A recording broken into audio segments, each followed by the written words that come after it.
Welcome back to Today I'm Talking to, and today I am talking to the very talented actor who you are going to see in the brand new show, Grease: Rise of the Pink Ladies, Alexis Sides. How Woo. are you guys? Thank you for having me. I'm so excited to be here. I'm doing well. I'm so excited that you're here. I can't wait to dive right in about literally everything. Really jazzed to be talking to you. First and foremost, I always like to start off with a fun, silly question. And seeing as you are in Grease: Rise of the Pink Ladies, I feel like it's only fair to ask, which of the original Grease characters do you identify with the most? Duty, for sure. Really? Why? Yeah. Because the goofiness of him, because Potato, I think he's a very comedy relief of the T-Birds also. He always comes up with a quick joke, and I think that's also him. So Definitely. Do you think of yourself as have you always been kind of like a class clown type of like, oh, I'm there? as the what, sorry? Like a class clown, like the Oh person. yeah, definitely, for sure, for sure. I always wanted to be the guy with the jokes back in high school, for sure. Why not? Who doesn't like it? Exactly. And so do you think that energy is a lot of what got you into acting, or were you acting before you were like, oh wait, I just want to like get it in there? That's yeah, that's funny that you mentioned that because I am very expressive. Actually, when I started acting in front of TV and film, that's one of the things that I struggle with the most. uh i I started in TV and film back in 2017, and barely because I got into a school, right? So, and I came from a background of like years of theater. So you know how theater, you have to be really big to talk because you're in front of big audiences, so you gotta be able, so you gotta let the run in the back hear you, you know what I mean? So I'm very, very expressive, so trying to keep those things down was very, very, but in this part that I really got to show off all the things that I had from theater, it was just not easy, but it was easier. I felt more comfortable, you know what I mean? Being able to be more big, the laughs that I do, all these things are more, it's more natural to me. So yeah.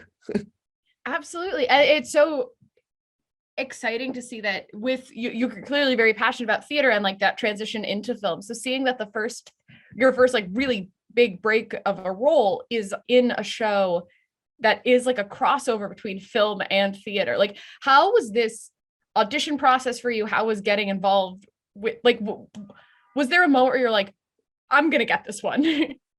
Actually, it's funny because okay, so I did a lot of theater back it was before TV and film, right? I started in 2005. That's when I did my first play for Peter Pan, in high school. I mean, not high school, in school. It was second grade. And after that, I kept doing year after year plays because the school used to organize them, right?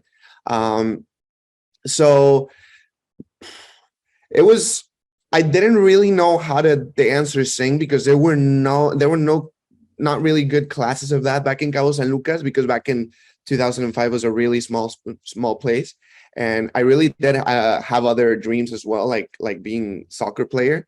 uh I feel like every Mexican kid wants to be a soccer player.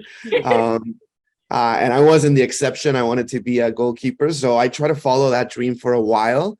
And hey, I eventually came back to acting in 2017, and during those years I never took any dancing or singing classes. So when I received the audition from my agent, it was kind of like I wasn't sure, I felt a little bit of advantage because I had theater background for sure, but I also knew the competition that was here in terms of dancing and in terms of singing here in Vancouver, and not only Vancouver. I knew that they were casting in the US. So it's not that I wasn't unsure of myself. It's just that I knew the who I was going to against, and I knew that maybe the odds were a little bit low, but I went for it. I at that point I have not rejected an audition from my agent, and I wasn't going to do that at that point. So I was like, okay, let's do it. I sang all these things that I've done as an audition for from the Killers for them. And and the audition went great. I mean, I really like enjoy the process. The fun fact is that I first auditioned for Richie, and yeah, and then I got a call back, but for Potato.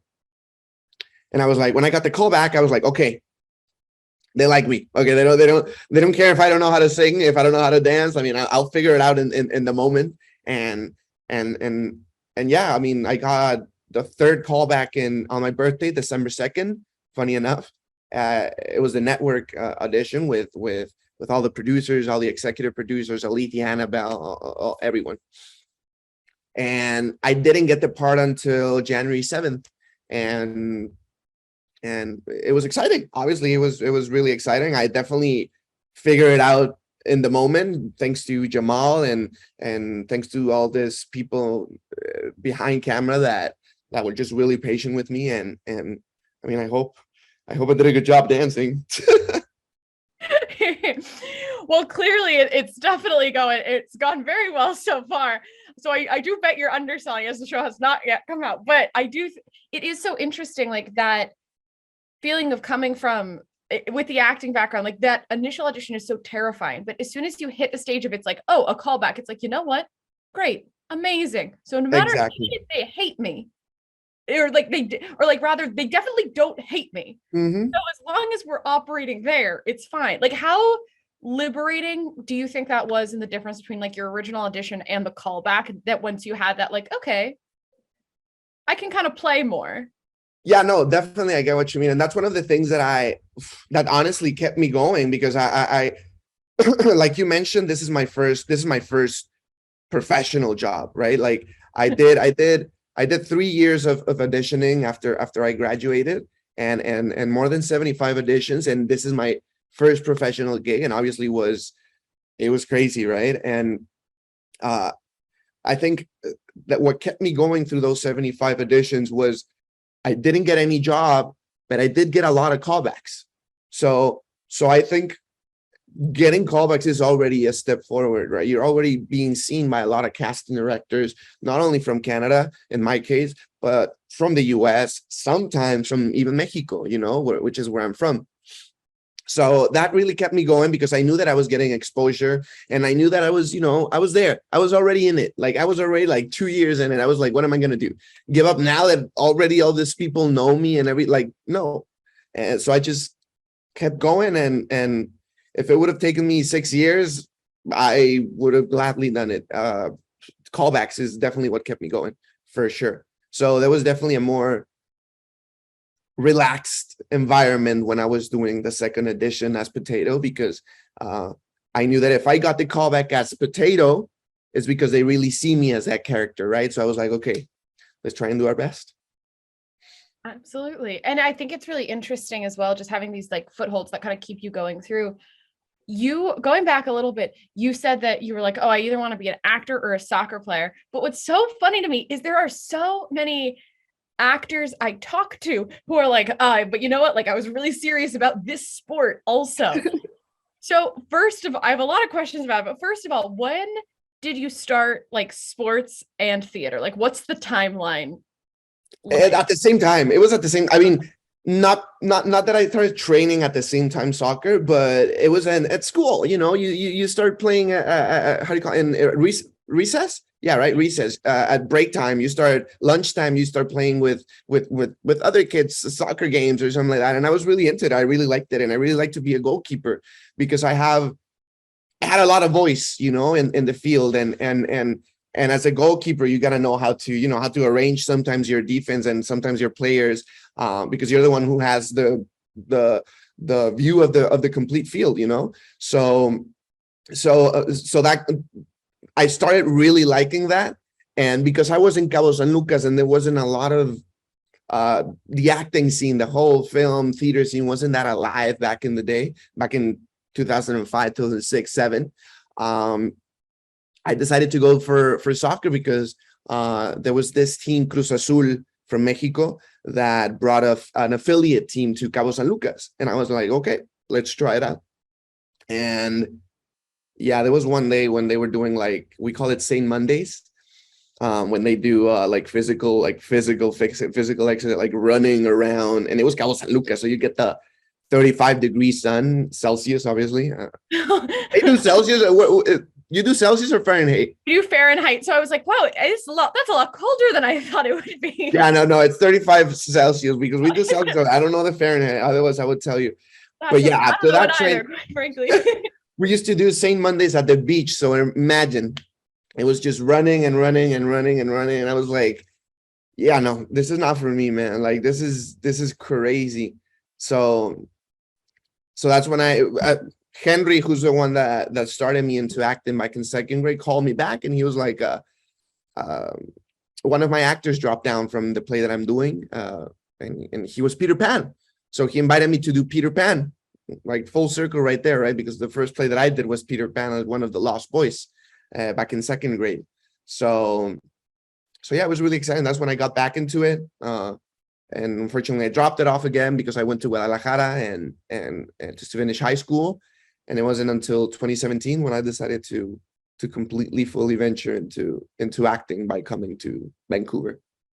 Got it. So what was the gap of time between not doing acting to going back in with Peter Pan again?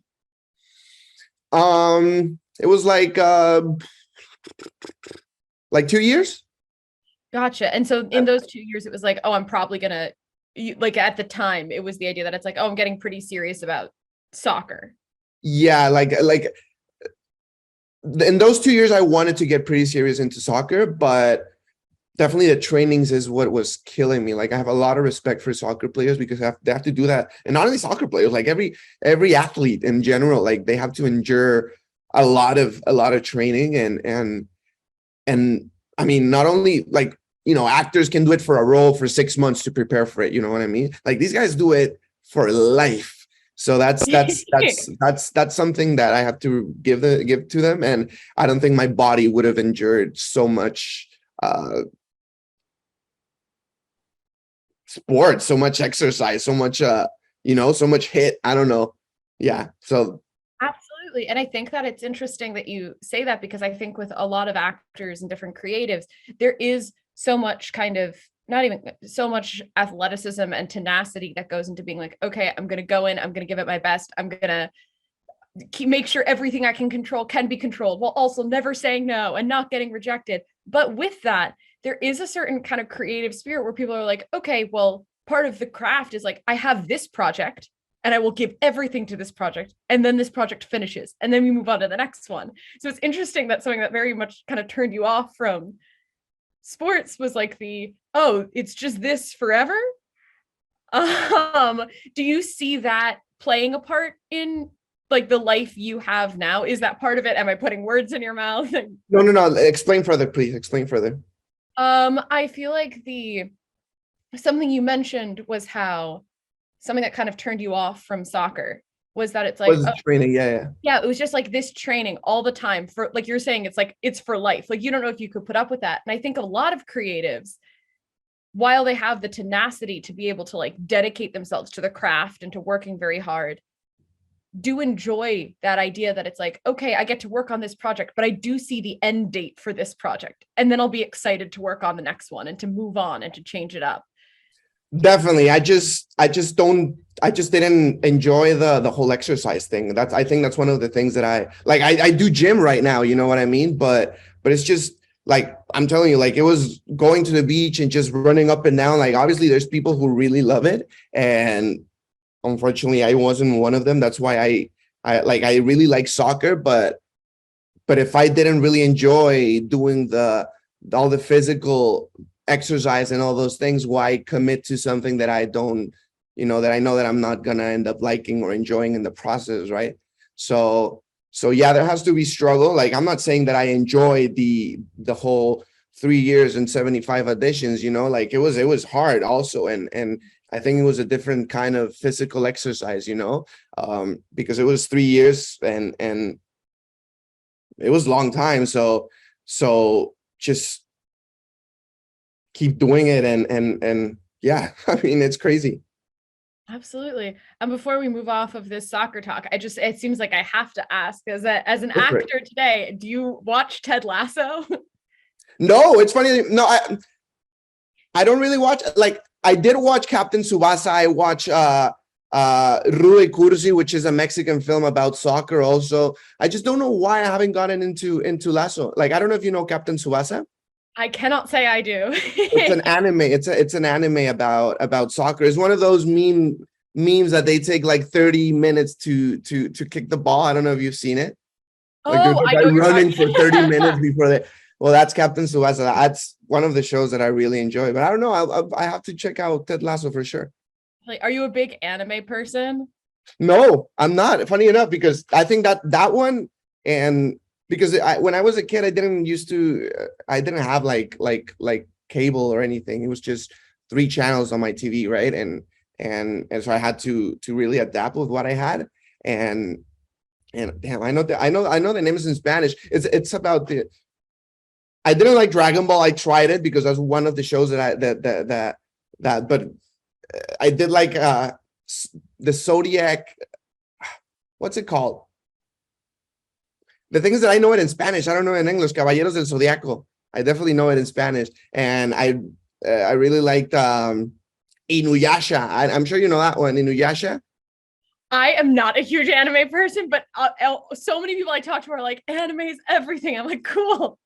It's really good. I just really got off. I'm not into it anymore, but I really liked it before for sure.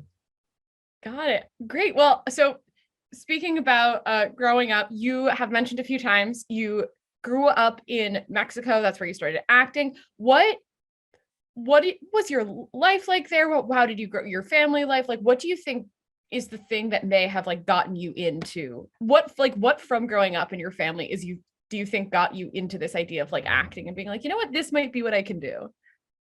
What got me into acting, you're asking, right? Yes. So my mom is not really an artist person or anything, neither my dad or neither anyone from my family. So I think it was in school back in second grade when they started doing these summer plays for parents. And that's when I really started into it. My first play was Peter Pan and as one of the Lost Boys. And just I think yearly after year when we started doing it, I started really like getting involved into it and looking forward to be part of it, right? And yeah, I really enjoyed all the process. So I think it was until I told you since ninth grade that I decided to really venture. I mean, 12th grade when I decided to venture into it by coming to Vancouver. Amazing. So do you like coming from a family that wasn't really into the arts in any way? Were they very supportive? Were they like, this seems a bit left field? Like, what was their reaction to being like, oh, okay. Yeah, well, as damn, yeah, that's a good question. As a Mexican guy, well, somebody that comes from Mexico can relate. Most, not all of them. There's exceptions to the rule, obviously, but most of families are going to be maybe a little bit defensive about the idea of you becoming an artist, mostly because, well, back in the day, it wasn't a very stable job title. But times have changed. Social media is very big, and even entertainment is a very lucrative business that's worth a lot of billions of dollars. So definitely, I think there's a piece of the pie for everyone nowadays. And some of my family members were a little bit on the defensive for sure, but they were supportive in the end, like the fact that they were defensive doesn't mean that they weren't supportive. And especially my mom, she was really supportive. I think she was the one who helped me come to Vancouver and everything. So I really owe a lot to her.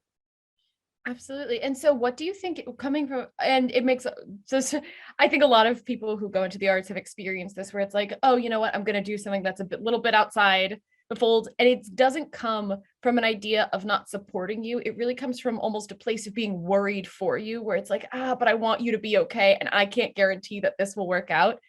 How did you navigate coming from a family that you're like, hey, I respect you, but I am going to move forward? Like, what was navigating that like for you?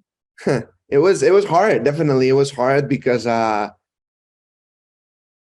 you sometimes have to separate yourself from some people, right? And it's not always easy, right? To take decisions that are going to separate you from people that have been part of your life for a long time. So But you got to do what you got to do because it's your life in the end. It's what you're going to do for the rest of your life. So I think it was a hard decision, but I also think it was brave and it was the right decision to do because now I'm here and I'm enjoying what I'm doing right now. And I don't know where I would see myself doing. I don't know what I would see myself doing if it wasn't because of this. Absolutely. So you moved from Mexico to Vancouver. Why Vancouver? It's a good question. People ask me why didn't I go to LA? Why didn't I go to New York?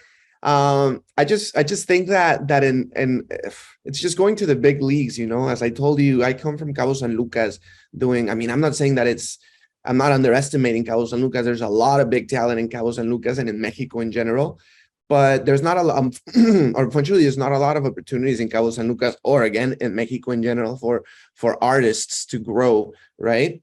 So I definitely had to look for more options. And those three options were for sure highlighting Vancouver, LA, and New York. But I didn't really want to go to New York or LA because it was going to the big leagues. Again, I come from Cabo San Lucas, so there's not a lot of experience that I have back then. It was just fun theater per se, you know what I mean? And I didn't want to put that experience of fun theater into play in LA or New York.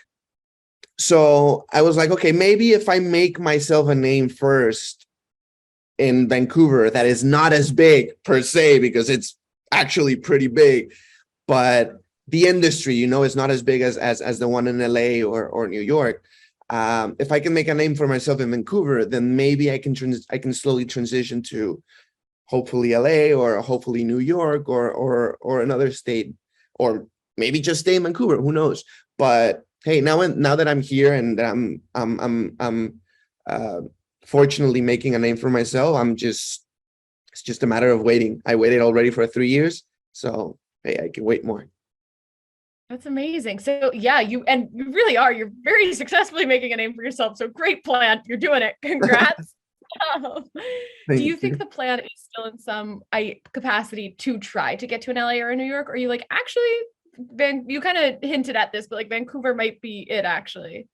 Hey, no, who knows? That's why I say even Vancouver, because plans change. Like if there's one thing I don't like to really think about the future, I like to really live in the present. You know, obviously there I have goals and I have things that I want to achieve, but I know that in this industry, everything can switch in the flick of an eye. So I'm just living my life in the moment, and whatever comes has to come, and you have to adapt in this industry. As an actor, you have to adapt a lot.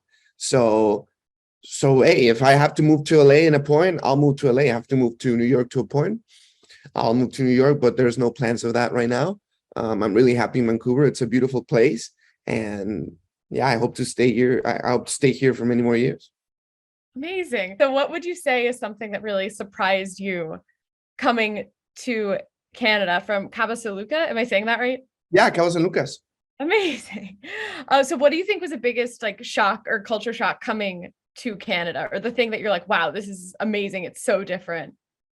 Well, I mean, just the first time that I got here was incredible. Like coming from a small town from Cabo San Lucas, you know, there's not a lot of big buildings or there's not a lot of huge things, you know, like it's a beach city, you know, not even a city, it's a beach town, you know. So there's a lot of great people in Cabo San Lucas and everything, but in terms of building and infrastructure, it's not that rich as in Vancouver, which is one of the impactful things that got me when I arrived to Vancouver. If for everyone who knows Granville Station, as soon as you exit Granville Station, you know, Granville Street, and you got all these big buildings and everything, you're just left in awe, you know, with all these. And I mean, it's the first time that I'm ever in a big city like Vancouver. When I traveled here back in 2017, so just being able to see all that and the nature scene and how organized the city is, and in terms of streets, in terms of benefits the government gives you and everything, it's a different world. It's a different world, and I'm really grateful to be here for sure. Totally. And so how would you say that from Cabo San Lucas, like you mentioned how different it is and how the scene is different, but how did your hometown really affect the person and the performer you are going in to a career there? Like, what do you think sets you apart? Like, what are ways you can tell that you're like, oh, you know what, this is a change of pace, it's different, but like I'm bringing something so unique to the table, which I very much think you are, just with the things you've been in with this upcoming role. Like it's very exciting. So I'm just curious as to what's you feel like has informed that. I mean, I don't. Yeah, I feel like there's a lot of things that I learned in Cabo San Lucas that definitely helped me uh, be in the acting industry for sure. Like uh, I learned a lot.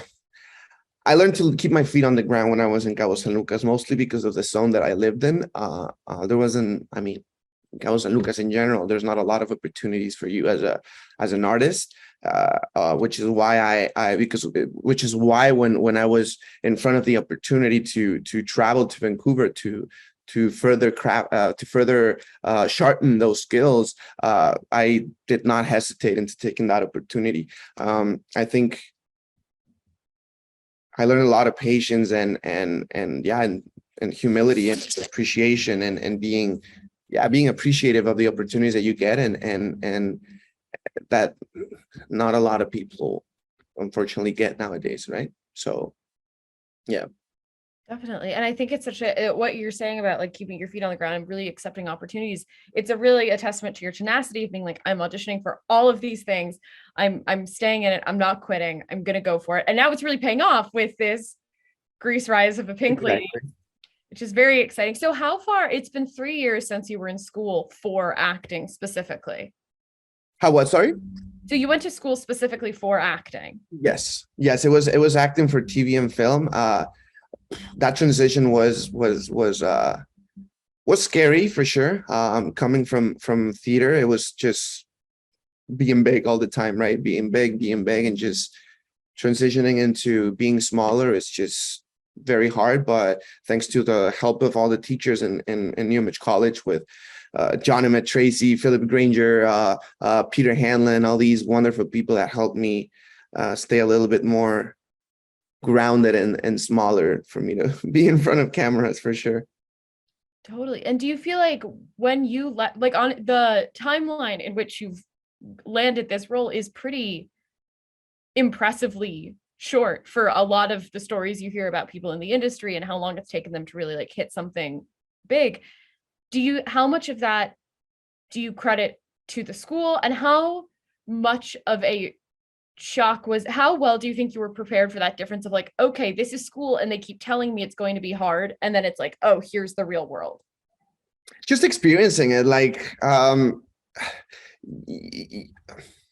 sometimes you underestimate yourself. Sometimes you compare yourself to other people and you like, well, if those people are struggling, how am I going to get an opportunity, right? Everybody's situation is way different when it comes to acting. Like it can take you 6 months, it could take you 1 week, it can take you 12 years, because I think George Clooney didn't land his first major role like until 12 years he was auditioning. And Morgan Freeman didn't last his first role until he was like 40 something. So it's a long road. Like it took me 3 years in my situation, but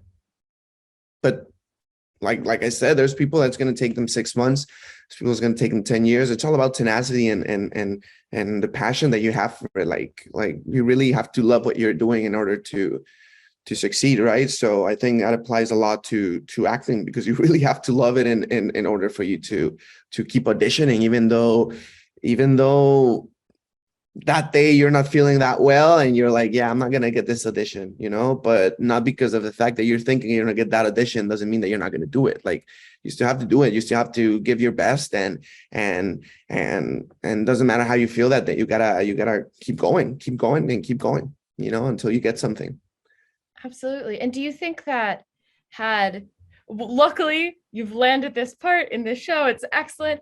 What do you think you would be doing now if this break hadn't happened? Like, where do you think you would have been? Like either mental state wise or like where do you think you would be right now? I don't know. That's a very good question, because before I decided to do like acting, I was very well. I took like a sabbatical year when I was deciding between by the end of 2015 and 2016. I took like a year and a half of sabbatical, and where I was working as a PR, as a yeah, as a PR person for like two companies in Cabo San Lucas that were like activity companies, the ATV, the trip to the arch, the scuba diving. That's one of the things that I used to promote. So I don't know. I'm really into kitchen, like cooking. I'm really into soccer. So maybe I would have, because I was still young, right? I was 17, and even though that it's maybe an old age for soccer to start, I would have maybe tried again in Guadalajara, or learn how to be a chef, because I do have like some chef in my blood, because my grandpa likes to cook and everything. I mean, not and yeah, my grandpa was a chef coming from my mom. So I do have that cooking, that kitchen in my blood. You know what I mean? So, and my dad also loves to cook. So yeah, I think I would have chosen maybe kitchen, bakery. Also, I love bakery. I don't know what I would have done. I don't know, definitely. What is your favorite thing? So if do you still like cook a lot now? Oh yeah, I love baking. I love to cook. I mean, I don't live with my parents anymore, so I have to learn how to cook for myself. And and yeah, and baking. I love baking. Like I've been wanting to buy myself like a mixer, like a machine mixer. How do you call it? Like a stand mixer. Uh, Yeah. that'll eventually come. But yeah, I still love cooking and baking for sure. Is that something that your friends know about you, or is it they're like, oh yeah, the baking guy, or is it something where they're like, Oh oh, no, and I'm proud about it. Like I tell them that I know how to cook, because most nowadays a lot of people from my generation and from generations coming don't know how to cook.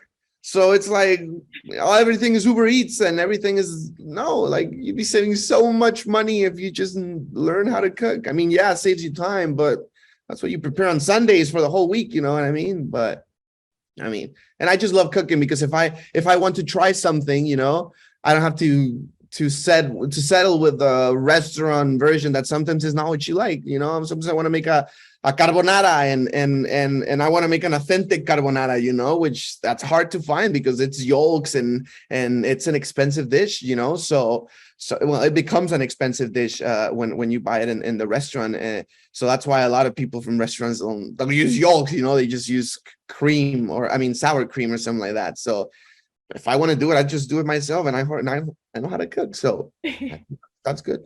absolutely. Between both like the way you talk about cooking and actually about soccer, you seem to keep holding these positions of kind of responsibility in a way where you're like, oh, but I like being the goalie because I see what the team is doing, or like I like cooking for myself because I like being in control of it. What do you think that plays a part in the way you take on performance as well? Oh yeah, for sure. Like I once I envision something, like I try to put it into life as much as possible. Like, and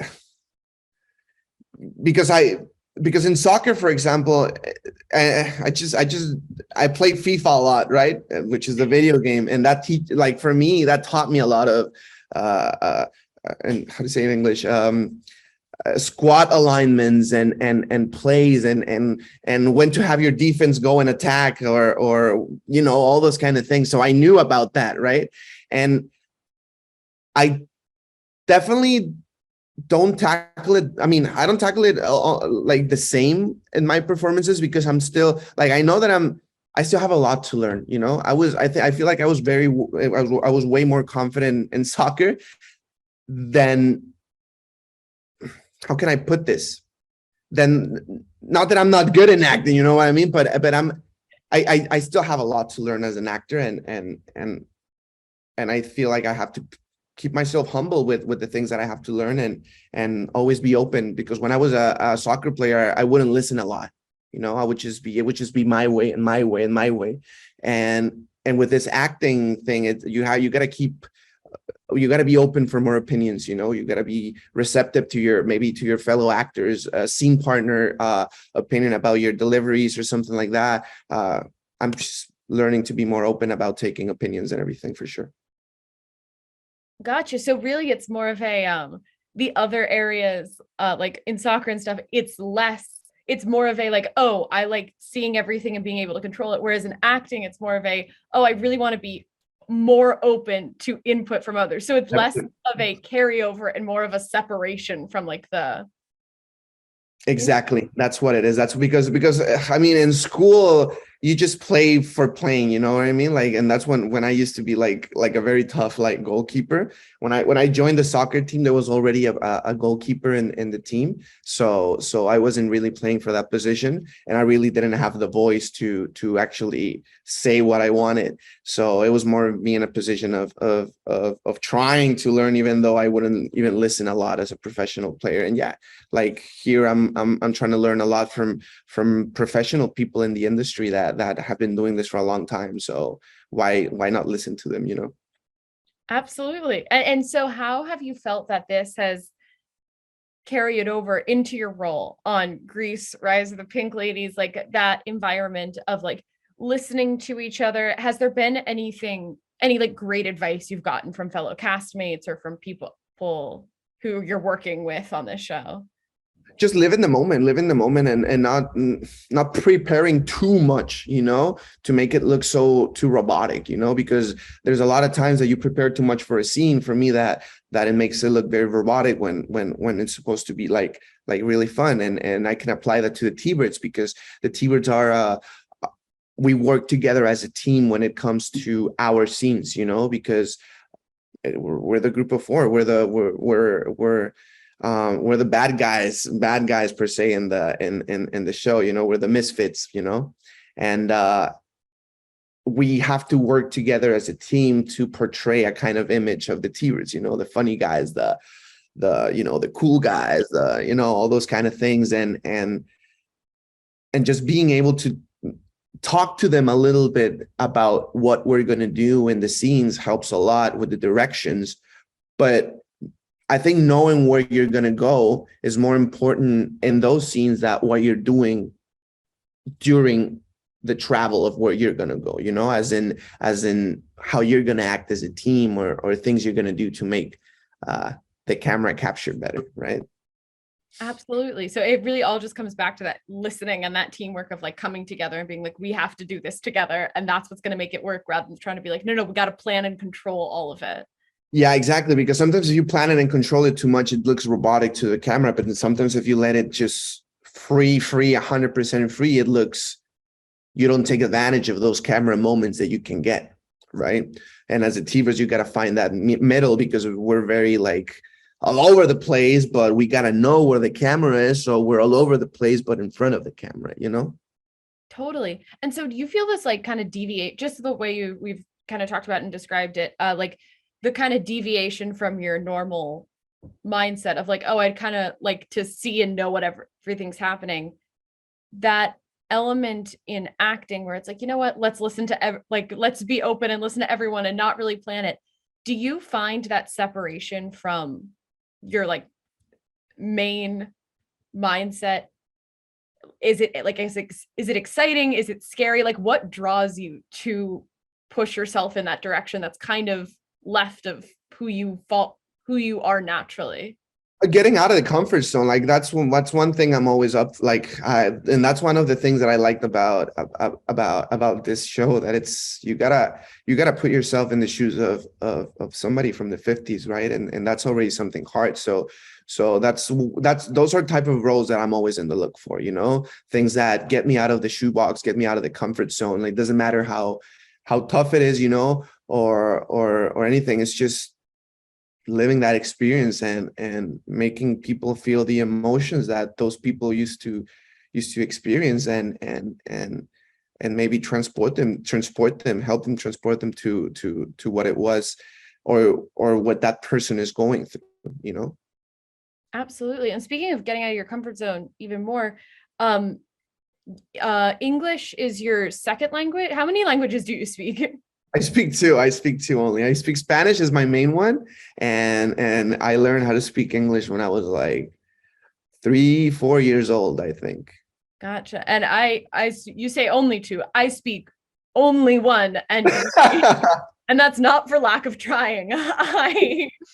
How has it been performing in English? Because you said you came to Vancouver, and that's really when you started like seriously trying to act. And I correct me if I'm wrong, majority of that acting is going to be in English. Like, how has that impacted the artist you are?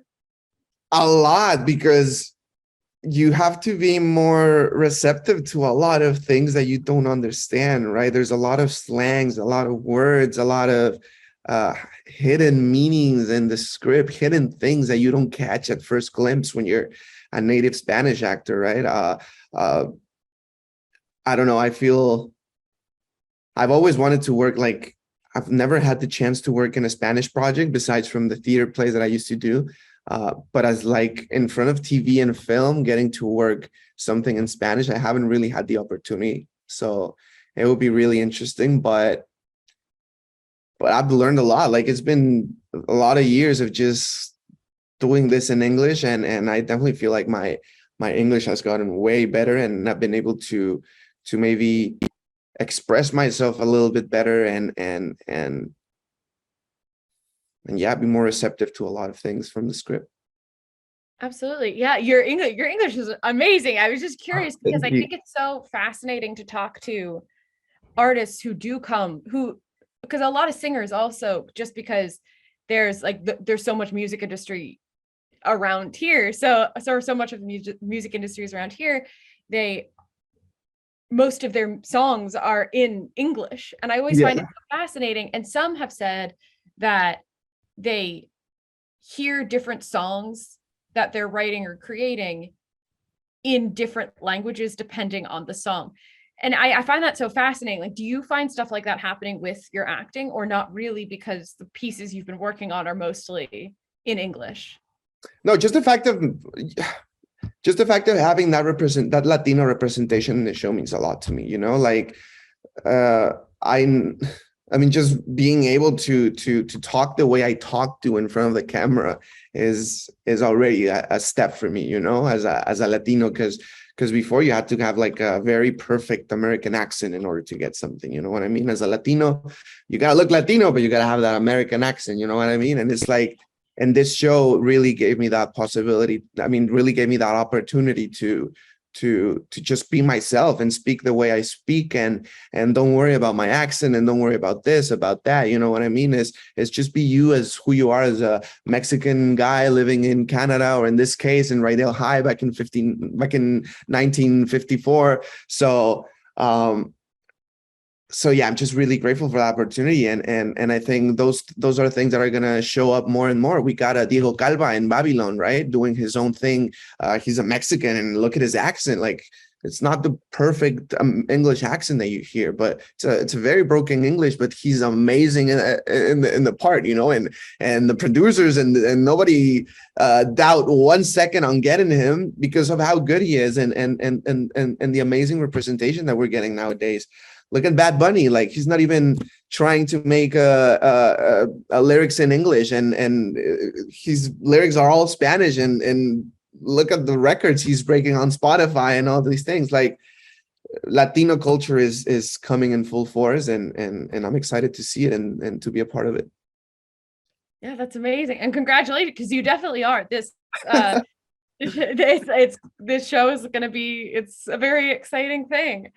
So we are running down on time now, but I want to ask one of my favorite questions before I go, which is if there is what is something that you wish people would ask you about more or talk to you about more that that like you don't get to talk about enough? Oh, I'm really an open guy. So anything that they ask me, like there's no things that I'm hiding, anything. Like I love baking. I told you, and you asked me if I was something that I'm a very proud person of who I am, and any things that I do, I'll be happily share. Yeah, there's really nothing hitting that I do that I I've guess been. Yeah, go for it. I guess I don't really mean like hidden. I mean more of just something that it's like people could know that you like love or like love doing, but that you might just not get a chance to talk about. Like people don't open the door. Like I like Alice in Wonderland, but people don't ask me all the time about it. But if they do, I could talk to them for an hour. You know what I mean? Like, is there something? Not really. Yeah. Not really. Yeah, I definitely would love to have an answer for that, but I mean, I'm trying to look around right now and see what I really love, like video games. But I have people who I talk with video games. I love smiley faces, but there's people that I love Bad Bunny also. Can you tell? So That there's funny. people that like, not really, not really. Yeah, just like an open book. That's great, though. All right. Well, as we wind down, anything else you want to promote? Any social media shows? Yeah, you can follow me on Instagram at Alexis Sides. That's Sides. Or you can follow me on Twitter, Alexis IDES. That's just one S. The Instagram is with two S's, Alexis Sides, and the Twitter one is with one S in the middle, Alexis Sides. And just tune in this Thursday, April 6th on Paramount Plus to watch Grease Rise of the Pink Ladies. I hope you love it, and please watch it so there's a season 2. You heard him. Let's go. Yes, let's do it. Amazing. Well, thank you so much for talking to me today. Congratulations on the show. Thank you so much for having me, Carly. I really enjoyed this time, and I hope this works. Yeah.